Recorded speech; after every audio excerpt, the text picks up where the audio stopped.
Halo Sobat Tangguh, apa kabar? Senang sekali saya Wiki Adrian dapat hadir menemani Anda pada siang hari ini. Semoga kita semuanya tetap sehat dan selalu semangat dalam beraktivitas. Tak akan lelah, saya kemudian mengajak Anda untuk selalu disiplin menerapkan protokol kesehatan kapanpun dan dimanapun Anda berada. Jangan lupa pula untuk mengurangi kegiatan yang berpotensi menimbulkan kerumunan. Ini sangat penting sekali. Dan kita tentu saja pada kesempatan hari ini akan berdiskusi mengenai update RSDC Wisma Atlet, patuhi protokol kesehatan kunci putus rantai penularan yang disiarkan secara langsung dari Media Center Satuan Tugas Penanganan COVID-19 Geraha BNPB Jakarta.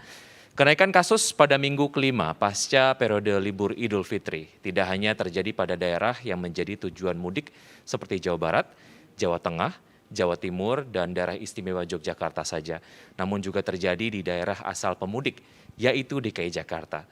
Tren kenaikan kasus ini tentu saja dapat kita lihat salah satunya dari keterisian di Rumah Sakit Darurat COVID-19 Wisma Atlet Kemayoran yang merupakan fasilitas kesehatan penyangga di Ibu Kota DKI Jakarta.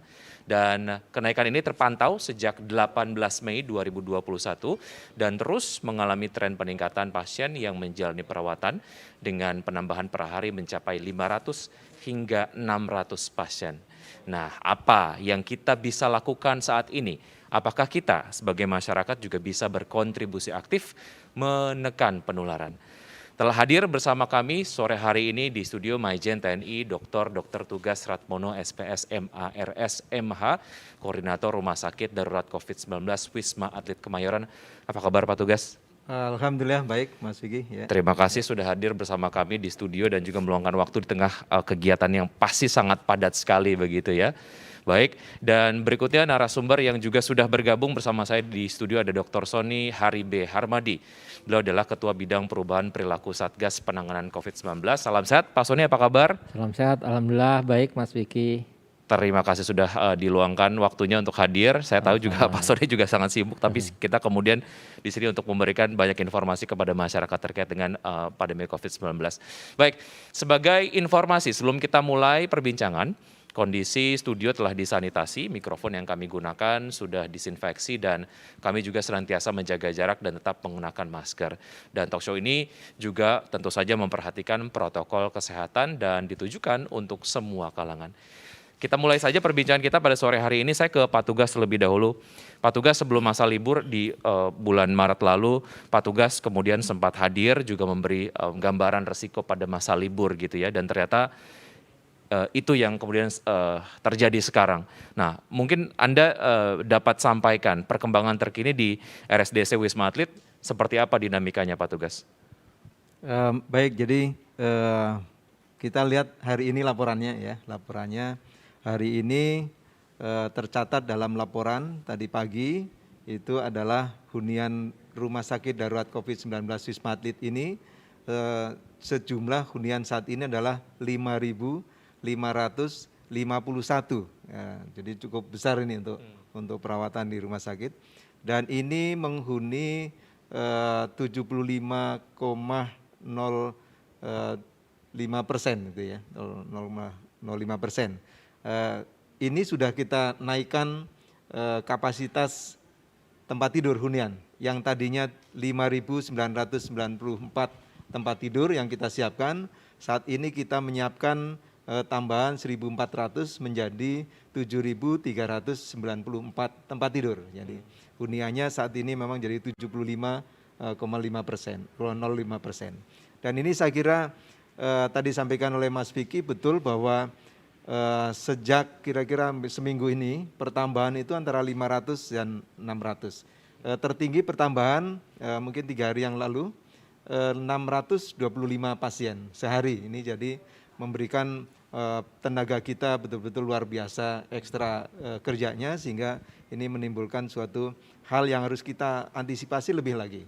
Dan sebenarnya memang tadi sampaikan Mas Vicky juga bahwa peningkatan ini kita sudah prediksi sebelum Lebaran ini. Jadi kita memang sudah persiapkan dari hari ke hari waktu sebelum Lebaran bagaimana kita mengantisipasi untuk kemungkinan lonjakan kasus COVID-19 Wisma Atlet ini. Dan kita lihat bahwa tanggal 18 Mei waktu itu setelah Lebaran ini adalah angka paling rendah saat itu. Jadi hunian kami adalah 900 pasien ya. Dengan hunian saat itu dengan kapasitas 9.994, hunian saat itu hanya 15,02%.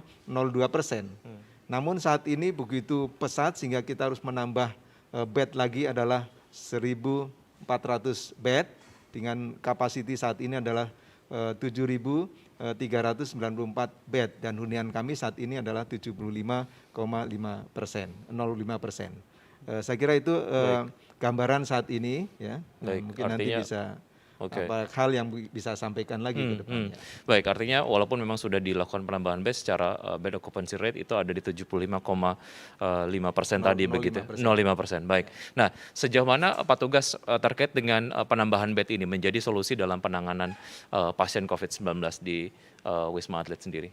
Ya, saya kira memang penambahan bed adalah salah satu solusi ya. Salah satu solusi terbukti dengan penambahan bed 1.400 yang kita siapkan saat ini, hunian atau proporsi dari katakanlah bor atau hunian ini jadi 75,05%.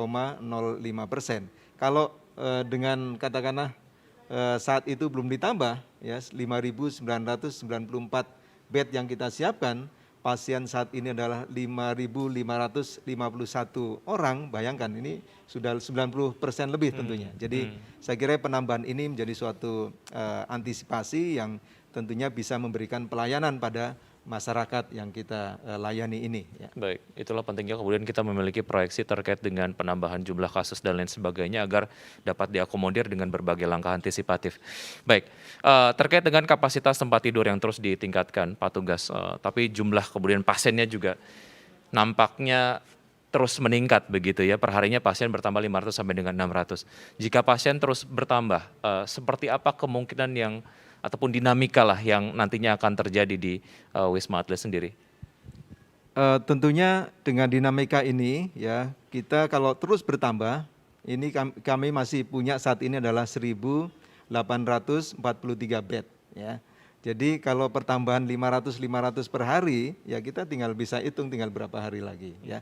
Artinya ini suatu kondisi yang betul-betul bagaimana kita harus mengerem di hulunya di masyarakat supaya penularannya itu betul-betul bisa diputus. Nah, kami dalam sisi lain dalam penyiapan untuk isolasi, kami juga mendengar saat ini sedang disiapkan isolasi di tempat-tempat lain termasuk di Wisma Atlet Pademangan disiapkan satu tower, paling tidak ini juga akan memberikan penampungan di situ. Dan juga saya mengikuti sedang disiapkan juga di Rusun Nagrak atau Cilincing ya.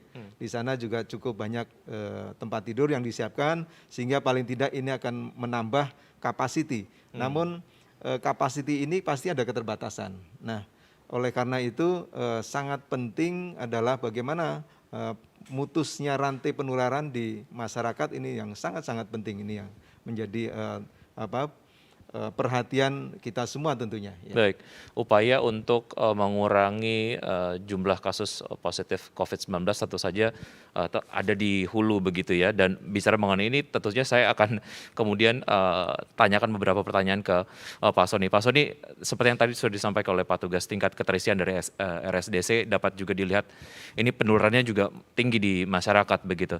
Nah, bagaimana sebetulnya efek libur panjang saat Lebaran kemarin ini berpengaruh kepada apa yang kemudian saat ini terjadi, itu adalah peningkatan kasus, Pak Sony?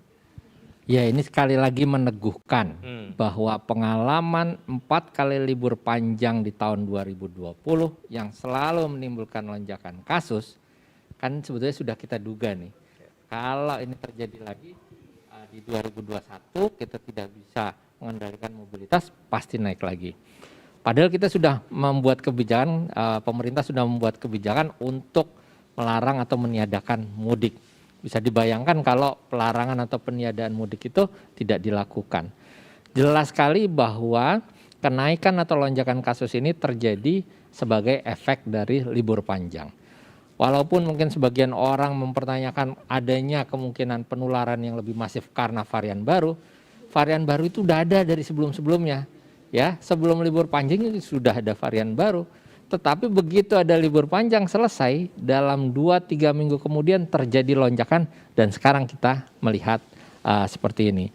Dan kami juga mengamati di dashboard monitoring perubahan perilaku, memang sejak pertengahan April atau minggu ketiga April, itu terjadi penurunan kepatuhan terhadap protokol kesehatan. Baru ketika kasus mulai naik lagi Mas Wiki, kan kita mulai naik lagi kasus aktifnya itu tanggal 19 Mei. Tanggal 18 Mei kita punya kasus sekitar kasus aktif itu 87.500 sekian.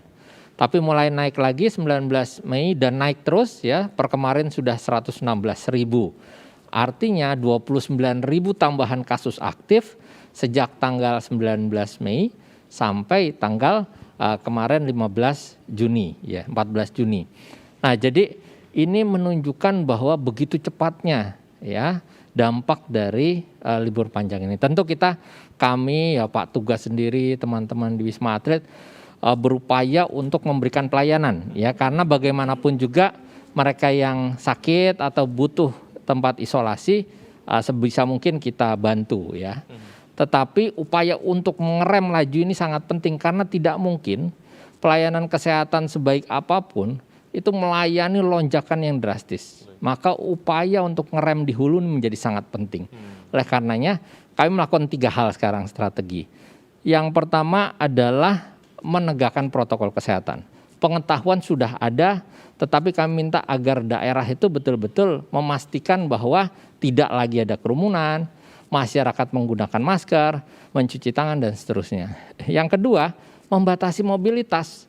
Kita mengetatkan lagi mobilitas karena terbukti kok dengan peningkatan mobilitas selalu diikuti penurunan protokol kesehatan dan selalu diikuti oleh kenaikan kasus. Yang ketiga adalah kita membatasi aktivitas. Makanya kemarin Ketua KPCPEN sudah memutuskan bahwa di zona merah WFH 75%, WFO hanya boleh 25%. Itu sebagai bentuk pembatasan aktivitas supaya kita bisa betul-betul secara efektif mengendalikan kasus. Kalau tidak, Pak Tugas dan teman-teman ini ditambah berapapun ya tidak akan cukup. Ya, maka upaya di hulu ini menjadi sangat penting. Ya, upaya di hulu menjadi sangat penting dan tentu saja upaya untuk kita terus mengingatkan dan juga terus mengetatkan protokol kesehatan ini menjadi satu hal yang sangat penting untuk kemudian dapat mengurangi angka kasus positif ataupun ya di hulu ini gitu ya, agar nanti teman-teman yang bertugas di rumah sakit dan lain sebagainya ini secara beban dapat terkurangi lah. Melihat tadi apa yang sudah disampaikan oleh Pak Sony, bagaimana seharusnya yang terjadi ini tentu saja membuat masyarakat semakin harus lebih disiplin lagi, menerapkan kebiasaan-kebiasaan yang memang sudah selayaknya kita lakukan, protokol kesehatan dan sebagainya. Ya, pada saat kemarin peniadaan atau pelarangan mudik kebijakan itu banyak orang yang marah ya, karena merasa bahwa ini adalah kebijakan yang kurang tepat. Tapi sekarang kita sudah belajar lagi nih. Jadi ternyata masyarakat bisa belajar bahwa kalau betul-betul kita melonggarkan protokol kesehatan, melonggarkan mobilitas, dampaknya terjadi lonjakan kasus. Jadi kita jangan mengulangi hal yang sama lagi. Ya, oleh karenanya dukungan masyarakat luar biasa pentingnya. Ingat loh bahwa kita pernah berhasil menurunkan kasus karena masyarakat itu meningkat kesadaran terhadap protokol kesehatannya. Jadi penurunan kasus kemarin itu juga selain karena PPKM Mikro, juga karena adanya peningkatan kepatuhan kesadaran masyarakat terhadap protokol kesehatan. Dan begitu itu turun lagi, terjadi lonjakan kasus. Jadi naik turunnya kasus juga peran masyarakat menjadi sangat penting. Dan kita jangan pernah lelah untuk melaksanakan, mematuhi protokol kesehatan tadi. Artinya setiap diri kita memiliki peranan yang sangat penting dalam penanggulangan pandemi COVID-19. Oke, saya ke Pak Tugas. Pak Tugas, terkait dengan karakteristik pasien yang dirawat di Wisma Atlet. Pada rakor Minggu 13 Juni 2021 berdasarkan sumber paparan banyak yang terpapar dari saudara serumah dan keluarga, sehingga klaster keluarga ini mendominasi yang dirawat di sana. Demikian halnya juga dengan pasien ibu rumah tangga, ini katanya terbanyak kedua di RSDC. Bagaimana hal ini tentu saja dapat menjadi pelajaran berharga untuk kita semua, Pak Tugas. Iya, saya kira ini data yang bagus ya untuk pembelajaran kita, tapi tidak hanya sekedar selesai pembelajaran, tapi kita harus betul-betul melakukan suatu hal yang sangat baik di dalam suatu proses bagaimana pemutusan rantai penularan. Memang dari data surveillance di rumah sakit RSDC Wisma Atlet ini, itu memang kelihatan bahwa klaster keluarga masih cukup yang lebih dominan di sana besar, dan dari klaster-klaster ini tentunya klaster ibu rumah tangga di sana cukup banyak yang ditemukan dirawat di sana ya. Kemudian di sana juga kita lihat ada jawaban-jawaban dari pasien-pasien itu yang terkenanya dia tidak tahu dari mana. Jadi ini menjadi suatu pembelajaran penting bagi kita semuanya bahwa kalaupun ini tidak pernah kemana-mana dalam keluarga, kemudian ibu rumah tangga juga tidak kemana-mana dan seterusnya.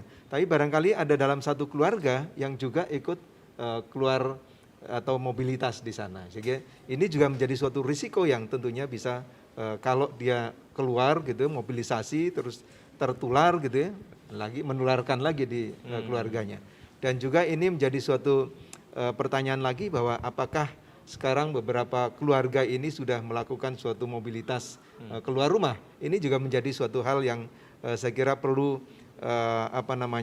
perlu sama-sama kita identifikasi, kenali, dan penting lagi dari masyarakat tentunya semua keluarga harus betul-betul menjaga keluarga masing-masing dengan mengurangi mobilitas yang tinggi, mendekati kerumunan. Kita kan sudah ada sering didengungkan, sering dihimbau bahwa pakai 3M, pakai masker, menjaga jarak, mencuci tangan, dan menghindari kerumunan ya, dan juga mengurangi mobilitas. Nah, disinilah yang penting saya kira, dan barangkali ini bisa berimpact atau berpengaruh pada tingginya kasus-kasus yang dari keluarga. Saya kira itu yang pembelajaran kita harus lakukan.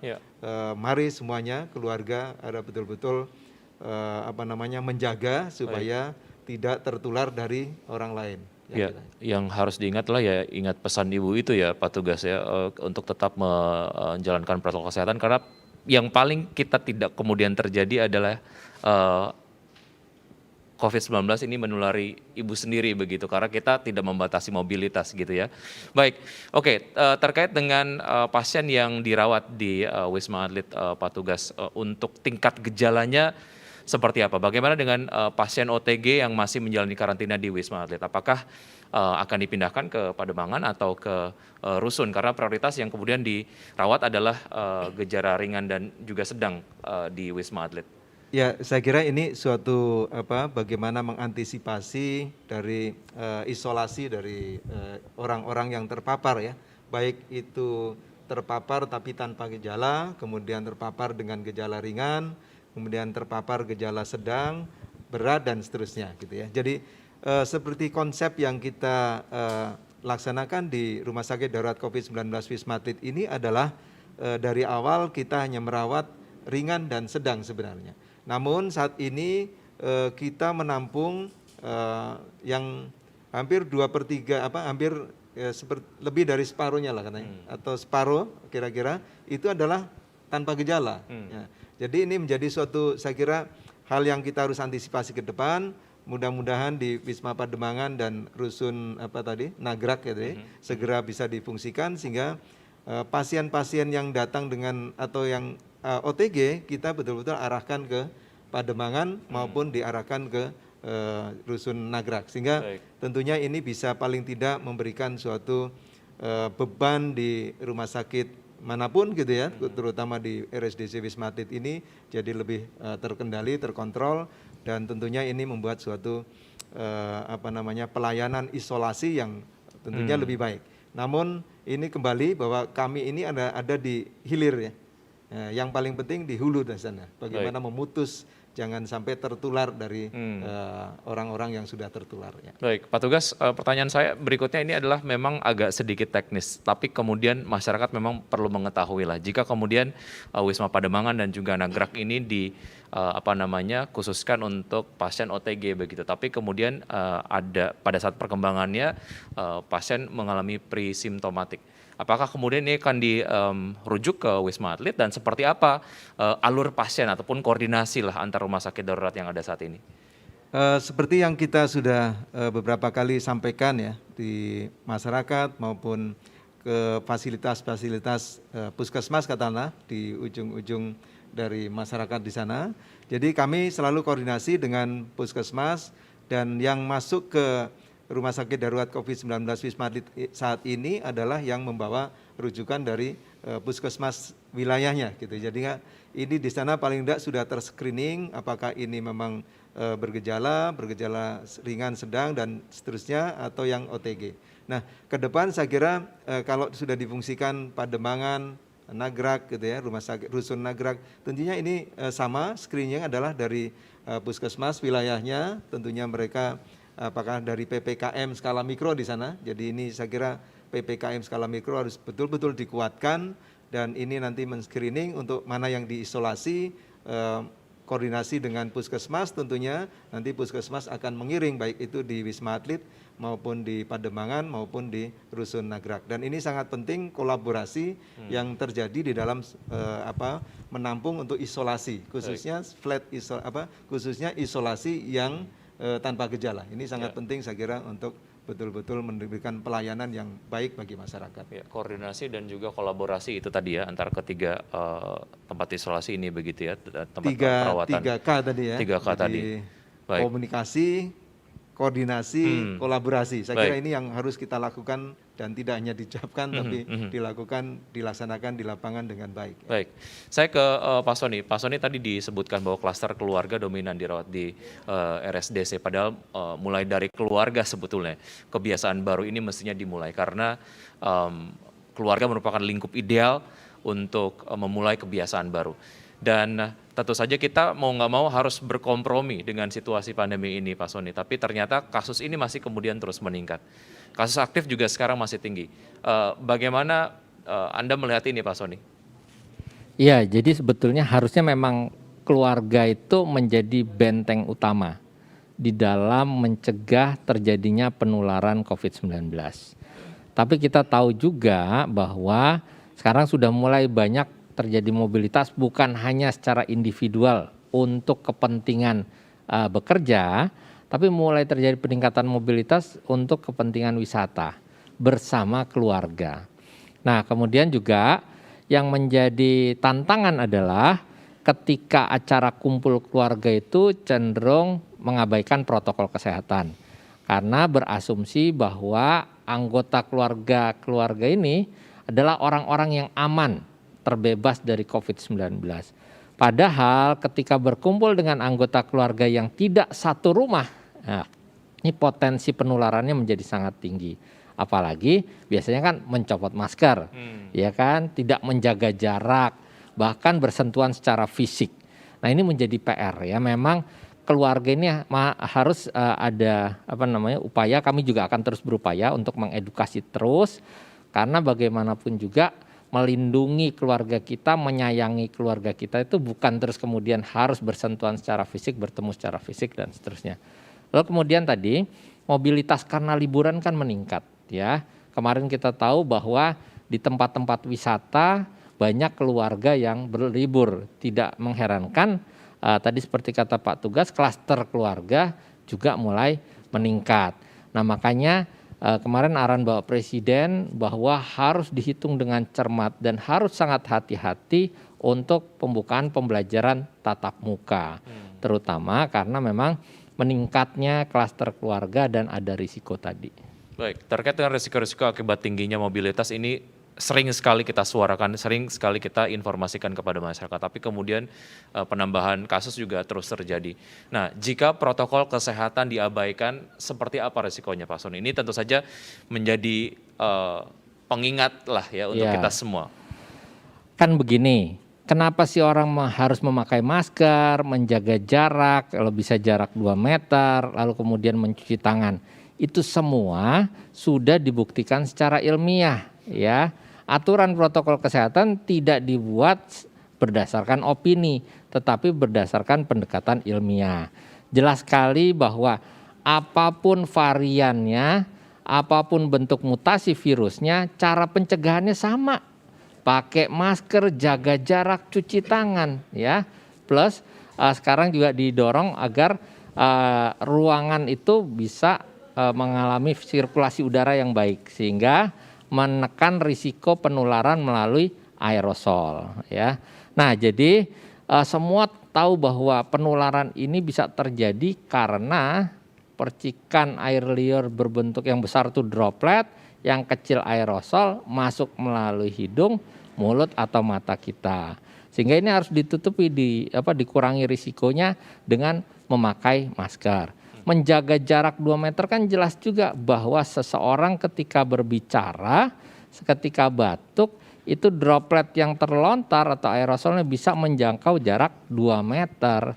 Sehingga menjaga jarak 2 meter menjadi sangat penting. Bayangkan kalau sudah tidak pakai masker, tidak menjaga jarak, risiko penularannya itu sampai antara 80 sampai 95%. Jadi sudah melalui buku pedoman perubahan perilaku kami itu udah jelas ya, bahwa ketika kita menjaga jarak, ketika kita memakai masker, mencuci tangan, itu bisa menurunkan risiko lebih dari 95%. Nah, jadi sangat penting. Dan arahan Bapak Presiden pakai masker karena itu bentuk proteksi yang sangat baik. Penerapan protokol kesehatan secara ketat ini sudah nggak bisa ditawar lagi begitu ya, karena semua sudah melalui kajian ilmiah dan sudah terbukti dengan menerapkan protokol kesehatan bisa menekan lah. Saya tambahin, ya, Mas Vicky. Sekarang kita bisa belajar dari Bali. Bali itu tingkat vaksinasinya tinggi, tapi kepatuhan protokol kesehatannya paling tinggi se-Indonesia. Dan mereka konsisten, kepatuhan memakai maskernya di atas 90% terus. Sekarang orang yang sudah divaksinasi di sana sudah 52% dari penduduknya. Nah, sebentar lagi kalau mereka bisa mencapai herd immunity, tapi mereka tetap patuh, mereka itu sekarang kasusnya turun, kasus aktifnya turun. Jadi udah jelas kok, data menunjukkan bahwa ketika kepatuhan protokol kesehatan itu meningkat, kasusnya turun. Ketika menurun kepatuhannya, kasusnya naik. Jadi ini kan berdasarkan evidence base yang tidak bisa dibantah. Baik. Dan korelasinya sangat kuat sekali. Jelas, begitu ya. Oke, saya ke Pak Tugas. Pak Tugas, terkait dengan peningkatan kasus COVID-19 di Indonesia begitu, ini tuh juga akan memberikan pengaruh terhadap load kerja dari teman-teman tenaga kesehatan lah di rumah sakit Wisma Atlet. Bagaimana pembagian waktu kerjanya dan apa strategi baru yang kemudian di-mappingkan lah untuk tetap dapat kemudian bertugas dengan secara maksimal. Kalau saat ini untuk shift kerja, kemudian tim kerja itu masih sama sebelumnya. Jadi kita masih punya tim kerja 5 tim dalam sehari, ya. Sehingga shiftnya adalah 8 jam masih, ya. Dengan beban saya kira masih terkendali, tidak memberikan beban yang begitu tinggi walaupun lonjakannya tinggi. Tapi di sisi lain kita juga meningkatkan jumlah SDM, ya. Barusan kita menerima beberapa SDM dari perawat dan dokter, dan kita akan mengajukan kebutuhan dokter, kebutuhannya nanti 198 lagi. Ini secara bertahap akan dipenuhi oleh PPSDM dari Kementerian Kesehatan. Kemudian perawat itu lebih dari 400-an kita akan penuhi lagi, dan setiap hari kira-kira sekitar 100 itu mereka tenaga akan datang itu, karena sebelum ditugaskan di lapangan atau di tower-tower itu mereka harus melalui suatu induksi atau orientasi supaya mereka betul-betul siap untuk melakukan pelaksanaan keperawatan maupun dokter. Dan kita sesuai dengan, karena saat ini juga kami masih ada beberapa pasien-pasien yang berat yang akan dipersiapkan untuk dirujuk, maka mereka dokter-dokter, perawat-perawat yang bekerja di IGD, kemudian kami ada HCU, ada ICU yang transisi di sana, mereka juga harus dibekali secara kualifikasi keterampilan untuk lebih terampil menangani pasien-pasien yang lebih berat gitu ya. Sehingga tentunya ini bagian dari suatu kontinuitas pelayanan pada pasien-pasien dengan derajat apapun, walaupun kami di sana adalah konsepnya derajat ringan dan sedang. Tapi tidak menutup kemungkinan tiba-tiba datang yang sudah berat, kan bisa saja. Sehingga ini kita harus lakukan pertolongan, pengobatan, pelayanan pada pasien-pasien apapun, sehingga kita juga menyiapkan tenaga-tenaga yang terampil di perawatan ruangan biasa, intermediate care, kemudian high care unit, IGD, dan ICU transisi. Baik, dilakukan penambahan secara jumlah dan juga upgrade dari skill pelayanan sendiri dari tenaga kesehatan lah ya untuk melayani masyarakat. Oke, saya ke Pak Sony. Pak Sony, kita sudah 1 tahun lebih lah hidup di tengah pandemi, tapi kepatuhan terhadap protokol kesehatan masih menjadi tantangan. Dan berdasarkan data per 6 Juni tahun 2021 masih terdapat sekitar 82 kabupaten kota yang kepatuhannya menurun. Bagaimana ini Pak Sony? Sejauh mana apa yang kemudian terjadi di Bali ini juga seharusnya menginspirasi kabupaten dan juga kota ataupun mungkin provinsi yang ada di seluruh Indonesia? Ya, jadi data kami per 14 Juni 2021 ada 85 kabupaten kota, jadi lebih banyak lagi yang mengalami penurunan kepatuhan protokol kesehatan. Ada 40 kabupaten kota dengan kepatuhan memakai masker di bawah 50%. Ya, bahkan sebagai contoh, pada saat Bangkalan itu sebelum kasusnya melonjak seperti ini, kepatuhan memakai masker di sana hanya sekitar 18%. Bayangkan Pak Tugas, berarti 82% tidak memakai masker, 18%. Tetapi sekarang dengan pendekatan yang ada, kami juga mengajak para kiai, ya para tokoh masyarakat di sana, mulai naik di angka sekitar 53-54% kepatuhan memakai masker di Kabupaten Bangkalan. Jadi kita terus mendorong, ini mulai naik lagi, tetapi masih ada 40 kabupaten kota yang kepatuhannya di bawah 50% tadi. Nah, terus kemudian yang menarik juga adalah kepatuhan menjaga jarak nih. Ya, karena kepatuhan menjaga jarak ini yang paling sering fluktuatif. Ya, jadi walaupun memakai masker tetapi kita tahu ketika jarak ini tidak bisa terkontrol, yaitu potensi penularannya juga tinggi. Dan yang memang paling sulit di antara 3M itu adalah menjaga jarak dan menghindari kerumunan. Karena kalau kerumunan itu keputusannya menjaga jarak tuh bukan keputusan saya aja, tapi juga keputusan kita, keputusan bersama. Dan kadang-kadang di dalam psikologi itu ada namanya teori konformitas. Orang itu bisa tidak menjadi patuh walaupun dia patuh ketika berada di dalam masyarakat yang tidak patuh. Jadi ketika saya sebetulnya biasa menjaga jarak, tapi kemudian bertemu dengan satu kelompok orang yang tidak menjaga jarak, saya akan ikut. Jadi itu yang menyebabkan di beberapa daerah penurunan kepatuhan itu bisa cepat ketika ada trigger atau yang memicu untuk tidak patuh. Ya, lalu bagaimana dengan antisipasi yang tentu saja dilakukanlah dari para duta perubahan perilaku? Tugas mereka ini nampaknya semakin menantang nih Pak Sony. Iya. Sekarang per hari ini jumlah duta perubahan perilaku se-Indonesia sebanyak 91.219 orang. Banyak ini. Ada di 34 provinsi dan 418 kabupaten kota.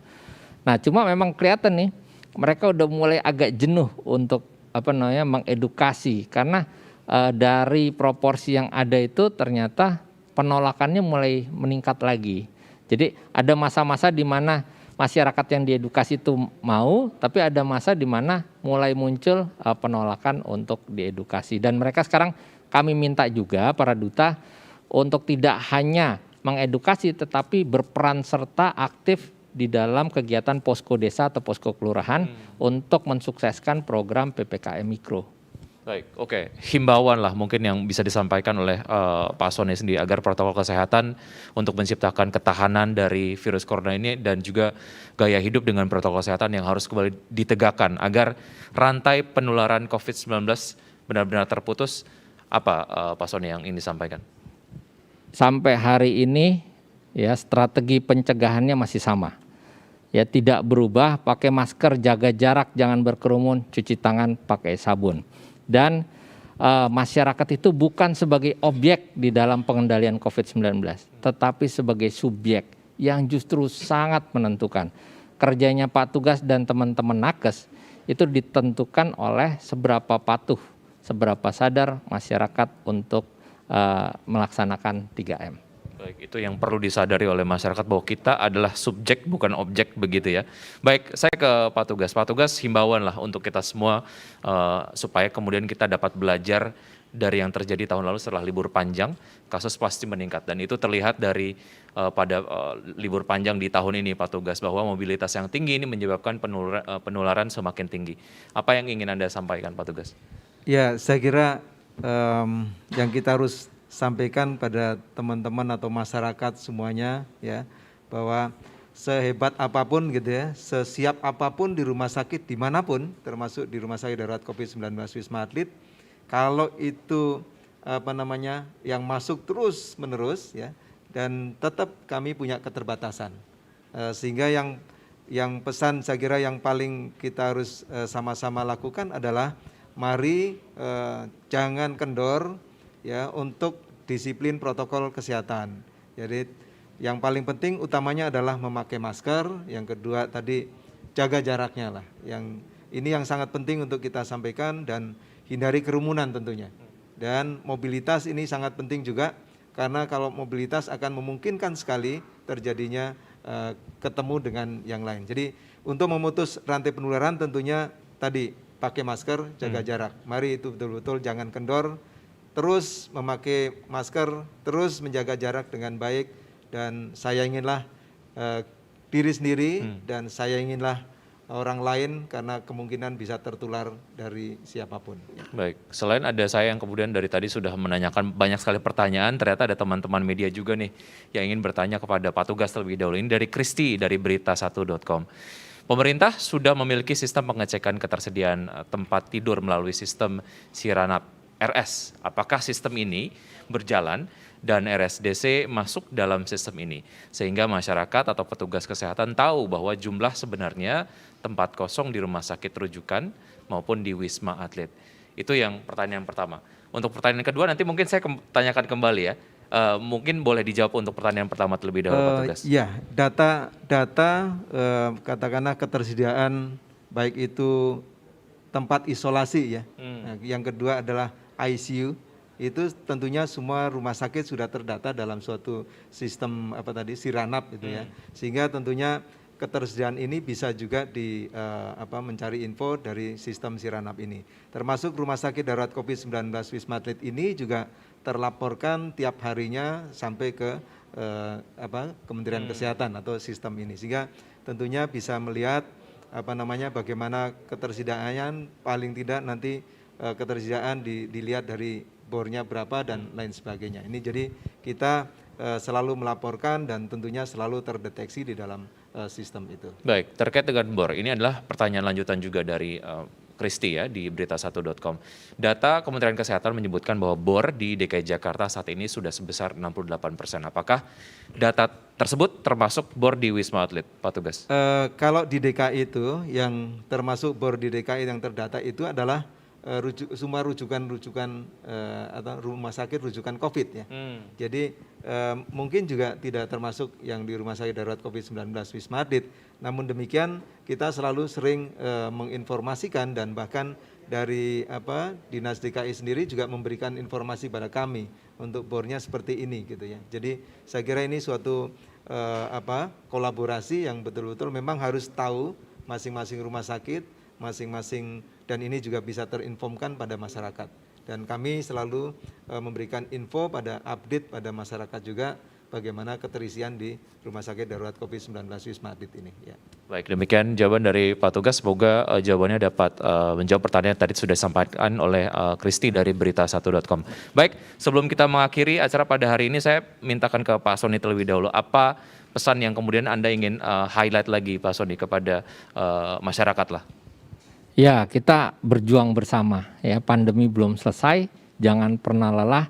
Jangan berhenti ketika lelah, berhenti itu ketika menang nanti ya. Jadi harus tetap semangat dan saya yakin ya dengan kebersamaan. Kita pernah merdeka ya, merebut kemerdekaan karena apa? Karena kita bersama-sama memperjuangkan kemerdekaan itu. Jadi kita bisa mengakhiri pandemi ini karena kita bersama-sama berjuang untuk mengakhiri pandemi ini. Baik, Pak Tugas ada yang ingin ditambahkan? Ini penting menurut saya. Satu, jangan kendor untuk disiplin protokol kesehatan. Yang kedua, jangan pernah merasa bahwa aman.